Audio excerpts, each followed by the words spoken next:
검찰 수사를 한번 얘기를 해볼까요? 검찰 네. 수사가 자 지금 쭉 보시면 어떻습니까? 검찰이 지금 저도 이 뉴스타파 보도를 지켜보고 네. 분석하면서 느낀 게 네. 아까도 서두에 잠깐 얘기했지만 나름 그래도 열심히 음. 수사를 좀 했다 음. 하는 데까지 그리고 네. 김 여사 관련 부분이라고 특별히 피한 느낌은 아니에요. 네. 그 범죄일람표에도 넣어놨고 네. 그다음에 증인들 신문 과정에서도 네. 김건희가 어쩌고 저쩌고 계속 물어보잖아요. 네. 이건 우리가 어떻게 해석해야 될까요?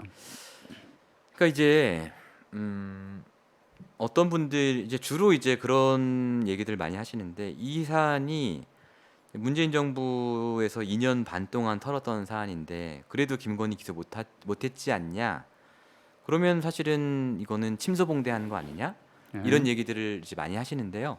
근데 엄밀하게 타임라인을 보면요. 저희가 2020년 2월에 처음 경찰 내사 보고서를 보도를 했어요. 그 4월에 최광욱 의원이랑 황희석 그 전 법무부 인권국장 이런 네. 분들이 고발을 합니다. 근데 아무 일도 일어나지 않았어요. 고발 이후에. 그러다가 2020년 10월에 추미애 장관이 수사지휘권 발동을 해서 이거 수사하라고 하죠.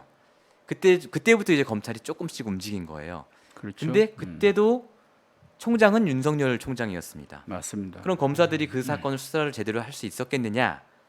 아마 못했을 겁니다. 그러고 나서 2021년 3월이 됐죠. 이때 윤석열 총장이 사임을 합니다. 그럼 이제 윤석열 총장은 없어졌지만 그럼 수사를 이때부터 제대로 할 수 있었냐? 힘들었을 거예요. 왜냐하면 윤석열 총장은 정치인이 바로 됐잖아요. 정치 참여 선언을 하고 정치인이 됐고요. 한두 달 있다가.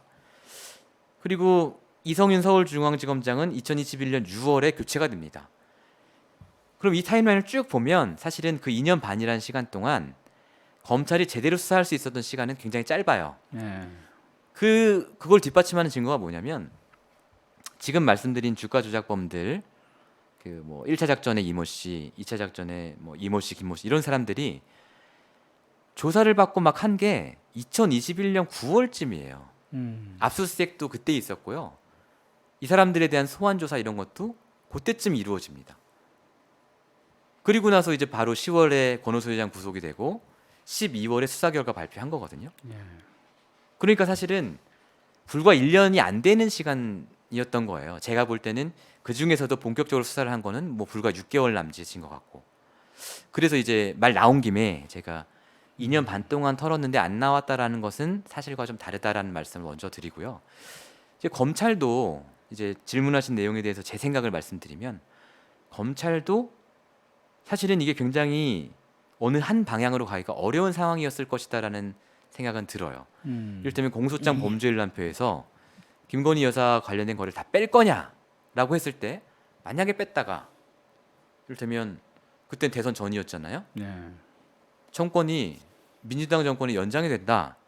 그러면 검찰들도 거기에 대한 책임을 져야 될 거 아닙니까? 그렇죠. 이거 제대로 수사했는데 야 너네 이런 게 있는데 이걸 공소장에서 뺐어? 그러면 분명히 이제 이건 직권남용이라든지 직무유기라든지 이런 처벌을 받을 수 있잖아요. 그러니까 그걸 뺄 수는 없었다고 봅니다. 그리고 수사도 지금 검찰 내부의 수사팀 분위기나 이런 건 제가 전혀 모르지만 아마도 어떤 검사들은 이거 원칙대로 해야 됩니다라고 말하는 검사가 있을 거고 그걸 막는 사람도 있을 거고 아마 수사팀 내부에서도 의견이 다르겠죠. 그러니까 이게 한 방향으로 이를테면 야 윤석열 정부 저희 문재인 정부니까 이거 무조건 다 까발리고 파헤쳐 이렇게 갈 수도 없는 거고 검찰 조직의 생리상 윤석열 정부 됐으니까 이거 무조건 덮어 이렇게 갈 수도 없는 거라는 거죠. 그러니까 현실은 굉장히 복잡다단한데 그걸 이제 프레임으로만 보는 분들이 왜 문재인 정부에서 팠는데 안 나와? 왜 윤석열 정부인데 불기소 처분 안 해? 이렇게 말씀하시는 것이죠.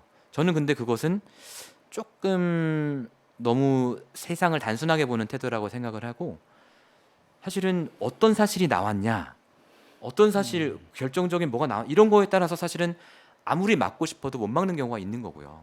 전 그렇게 이제 흘러간다고 보기 때문에 지금의 검찰은 물론 여러 가지로 지금 고민이 많고 계산을 하고 있겠지만 그걸 어느 한 방향으로 없는 죄를 만들거나 있는 죄를 덮거나 이러지는 않을 거라고 봅니다. 그만큼 예민한 사안이기 때문에. 네. 그러니까 그 전에 이렇게 언론을 통해서 검찰 쪽에서 흘리는 걸 보면 네. 뭐 김 여사의 경우에는 네. 단순 전주일 가능성이 높아서 네. 주가 조작과 무관한 음. 그래서 말하자면 이권의 네. 어떤 그게 안 되는 이권 네. 충족 사유가 안 되는 네. 식으로 이런 식으로 이제 슬슬 그렇죠. 흘렸잖아요, 사실은. 그래서 작년에 좀 그랬었죠. 예, 일부 언론 예. 보도들도 그 전부터도 네. 그렇게 나왔던 것 네. 같아요. 월간조선에서 아마 그렇게 썼습니다. 예. 예. 그런데 이제 수사 결과 발표하고 그 이후에 보면 네. 자 사회적인 뭐 그 중요 인물 뭐 관심을 네. 받는 주요 인물에 대해서 계속 수사한다. 한 뭐 줄 딱 넣어놨죠. 그게 하나 끼워져 있단 네. 말이죠. 작년 말에 수사 결과 발표할 때. 예, 이게 검찰이 이제 종종 난처한 경우에 네. 그런 방식을 쓰는 걸로 제가 네. 알아요. 저도 나름 뭐 좀 네. 그쪽 오래 검찰 취재를 해서 통이시니까. 네. 예, 그런 걸 보면 뭔가 네. 한 자락을 깔아놓은 거예요 지금. 그렇죠. 예, 나중에 어떤 책임 예. 추궁 이런 걸 대비해서 어느 쪽으로 움직여야 될지 모르니까. 예, 네. 그러니까 대선 때는 뭔가 줄타기를 좀 한 것 같고 네. 그렇다고 지금 김 여사를 이 부분을 완전히 지금 네. 덮을 수도 없고 네. 근데 수사는 또 못하겠고 지금 이제 윤석열 정부가 네. 들어서니까 그렇죠. 사실은 저는 그런 생각을 합니다. 김건희 여사가 주가 조작의 공범이냐 아니냐 이거는 그 진실은 우리가 알기 위해서는 많은 시간이 걸리고 많은 절차가 필요할 거예요. 그러니까 검찰이 기소했다고 해도 그게 진실은 아니니까요. 법정에서 다투겠죠. 예. 근데 그건 그건데 근데 제가 드는 의문은 이런 거죠. 이번에 제가 재판 과정을 쭉 지켜보면 지금 재판에서 그 거의 80명 정도의 진술 조서를 증거로 채택하거나 혹은 이 사람들을 법정에 출석시켜서 증언을 듣고 있거든요. 아까 계좌주 91명 말씀하셨잖아요. 예. 자, 그럼 80명의 증언을 듣는데 법정에서든 검찰에서든 그 80명을 보면 김건희 여사보다 훨씬 더 이 사건과의 연관 정도가 낮은 사람들도 많이 있어요. 예. 이 사람들 물론 기소는 안 됐죠. 근데 어쨌든 나와서 조사는 받았단 말이에요. 근데 김건희 여사 같은 경우는 대선 전에 검찰이 소환 통보를 했었죠. 근데 거절했단 말이에요. 거부했단 말이에요. 대선까지는 어렵다라고.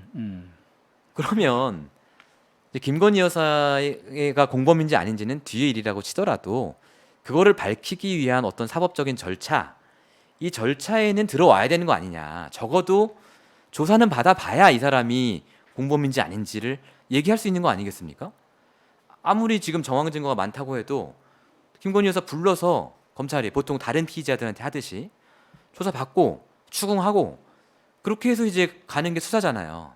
물적인 증거를 토대로 신문하고 아니 법정에 나와서 또 자기 억울함 더 얘기하고 그런데 검찰이 이 김건희 여사를 조사조차 안 한다는 것은 분명히 어떤 이제 사법적인 형평성에 어긋나는 것이죠.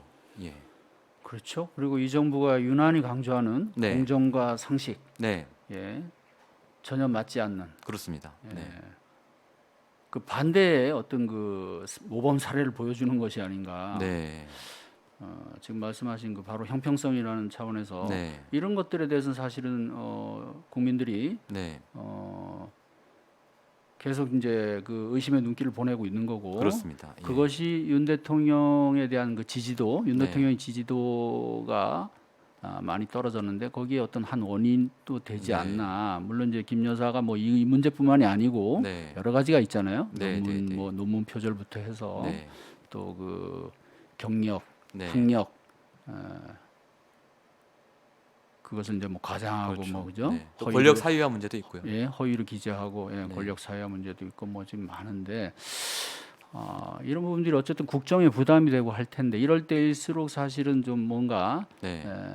진실대로 좀 밝히고 그렇습니다. 또 국민에게 뭐 사과할 부분이 있으면 사과를 하고 네. 그 다음에 지금 말씀하신 대로 일단 국민의 한 사람이잖아요. 네. 대통령 부인도 네. 대통령 부인은 사실은 예, 특권이 없잖아요. 그렇죠. 대통령은 재임 중 뭐 네. 형사소추를 할 수는 없지만 부인에게까지 그런 특권을 네. 누구도 부여하지 않았기 때문에 네. 이런 부분에 대해서 좀 그걸 좀 제대로 하면 오히려 네. 이 정권에도 좋을 것 같은데 네. 그죠? 이게 일종의 고양이 목에 방울 달기식으로 지난번에 왜 그 말씀하셨잖아요. 네. 아마 대통령실에 누구도 네. 김 여사한테 이걸 제대로 네. 진실을 듣지 못한 것 같다. 네. 지금도 그렇게 그죠? 생각합니다. 예. 그러니까 지금 전혀 앞뒤가 안 맞는 해명을 내놓고 네. 그마저도 이제는 안 하고 그마저도 이제 할 게 없는 거 아니에요? 그냥 뭉개고 가겠다는 겁니다. 예, 아, 뭉개고 가겠다는 이게- 거죠. 이런 태도는 상당히 위험하죠. 그게 위험한 게요. 네. 공소시효가 있지 않습니까? 이제 검찰이 말하는 그 범죄의 완성은 2012년 말이란 말이에요. 그럼 공소시효는 원래 2022년 말입니다. 예. 그럼 올해 말이 되면 끝나잖아요. 저희가 보통 그렇게 알고 있었죠. 그런데 지금 공범들이 기소가 됐지 않습니까? 공범이라고 말씀드린 건 어폐가 있고 음. 잠재적인 공범들이라고 예, 하면 예. 잠재적인 공범들이 기소가 됐지 않습니까? 그러면 만약에 김건희 여사가 이 사건으로 기소가 된다면 기소를 하려면 공범들이 재판을 받는 동안은 시효가 중지가 됩니다. 그럼 공범들의 작년 12월에 기소가 됐고 지금 1년 동안 이미 정지가 돼 있는 거, 9개월 동안 정지가 돼 있는 거거든요. 재판 끝나려면 아직 멀었죠. 그러면 결국은 재판이 끝나는 시점부터 1년의 공소시효가 남게 되는 거예요. 그럼 결국 이 문제는 윤석열 정부의 임기 중반 혹은 후반까지도 끌고 갈 수밖에 없는 문제가 돼버리는 거거든요. 그렇기 때문에 말씀하신 것처럼 저희도 윤석열 정부의 성공을 바라는 사람들이지 않습니까? 나라를 위해서는. 그러려면 빨리 털고 가는 게 맞다. 진실을 얘기하는 게 맞다라고 저는 생각합니다. 네. 그러게요. 그 부분에 네. 있어서는 이제는 그 김 여사 본인의 사실 결단도 좀 필요하지 않겠습니까? 그럴 수도 있겠네요. 네. 네, 그럴 수도 있겠어요. 뭐 대선 때도 그 네. 이제 허위 학력 경력 네. 기재가 문제가 됐을 때 네. 물론 어쩔 수 없이 나오긴 했지만 결국 국민들 앞에 섰잖아요. 네. 서서 나름 네. 사과도 하고 사실은 네. 그 사과가 좀 문제가 많았지만 네. 그럼에도 어쨌든 형식적으로라도 그런 태도라도 보였는데 네. 이제 영부인이니까 사실은 더 어떻게 보면 겸손한 자세로 네. 국민에게 언론에서 이렇게까지 얘기를 하면 네.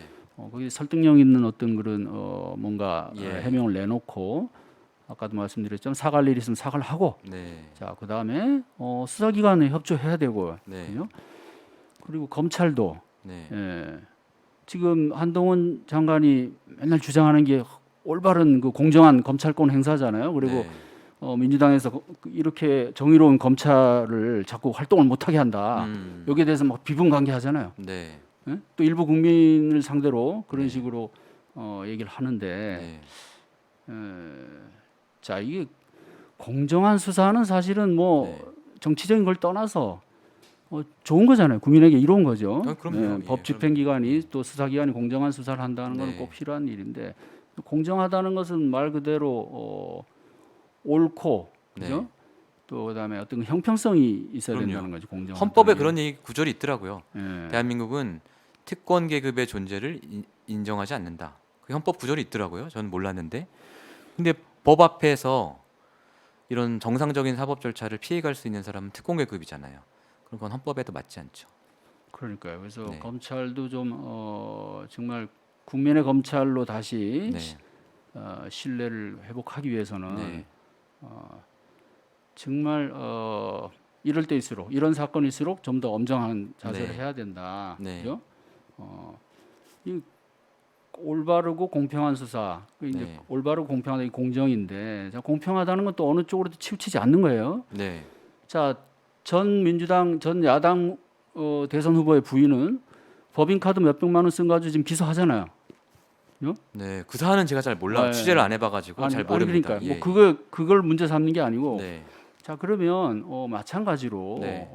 자 일단 뭐 말씀하신 대로 이게 이제 죄가 될지 안 될지는 조사를 해봐야 되지만 최소한 그런 정도는 네. 해야 되는 것이 또 네. 의무고 수사기관에 그렇게 생각합니다. 이 부분에서는 예. 검찰의 또 각성도 필요하다. 네. 그죠? 그런 생각이 좀 듭니다. 네. 저도 그렇게 생각합니다. 자 오늘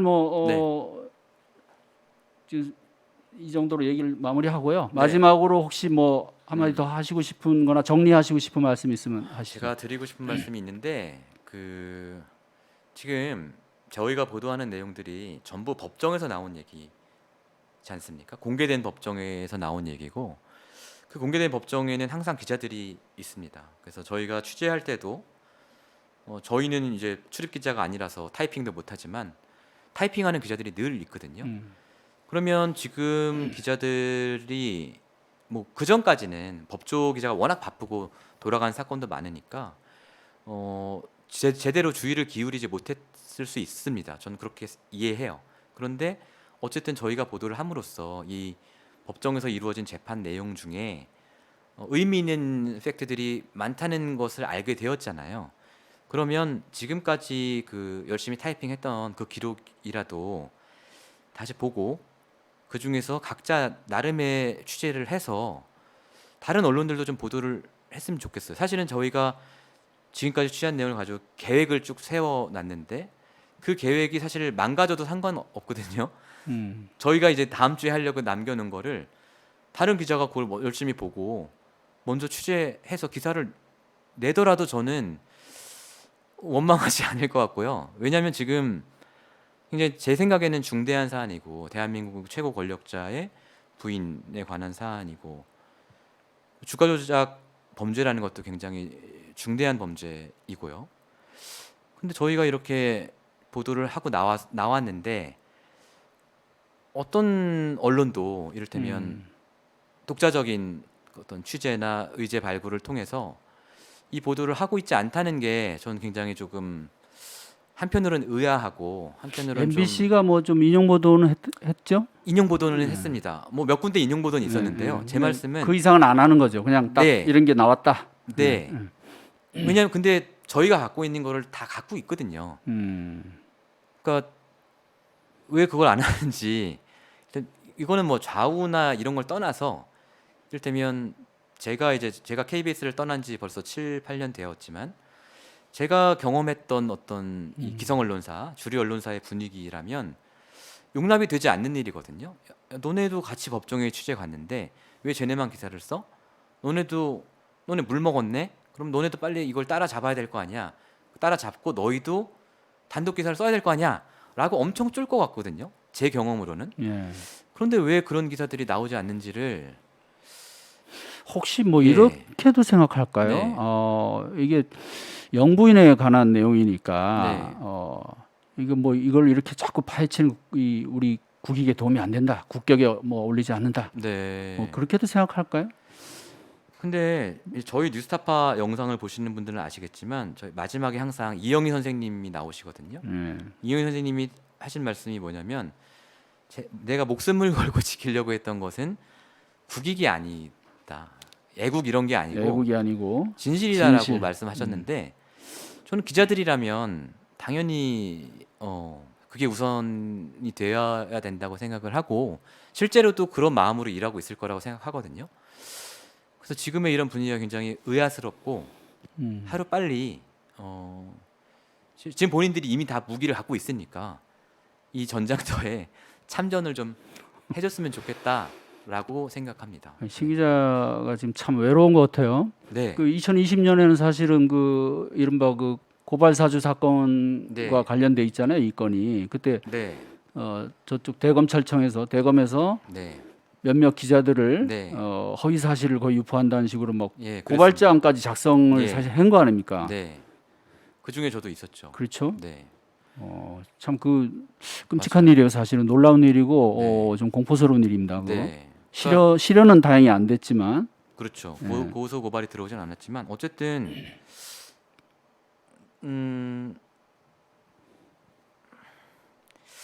이 저널리스트잖아요, 다. 그러니까 이제 권력도 중요하고 뭐 다 중요한데 저희는 저희 할 일이 있는 거거든요.